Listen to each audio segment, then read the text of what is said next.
I do think we've seen an uptick since the pandemic of young people trying to rejoin religious communities.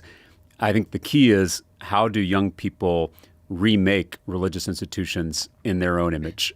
How do we confront corruption within organized religion? How do we confront abuse in organized religion and remake these institutions so that they serve people again? The word religion literally means to religament, to reconnect us into one body.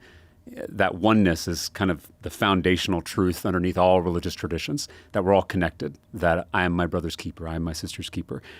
And I think we need that now more than we've ever needed it before. In some ways, we are conducting a real-time experiment on an entire generation of young people, because throughout human history, we have always needed communities to wrestle with the big questions of life. What does it mean to be a human? What is evil? What is love? What does love demand of us?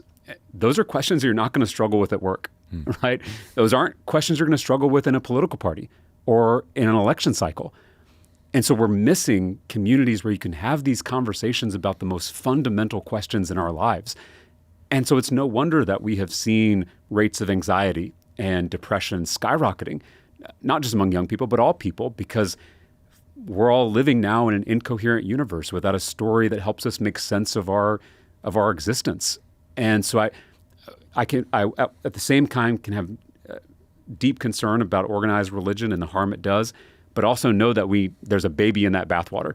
And if we throw out the whole thing, we're throwing out something so fundamental to the human experience. And so the reason I went to seminary was to try to figure out how we could rebuild faith communities that are healthy and nurturing and affirming and help people be more loving. Because if Jesus says that you can judge a tree by the fruit that it bears, and so you don't even have to wonder if it's good theology. Just look at what it produces, and if it produces more hate and more division and less love, then it's not good.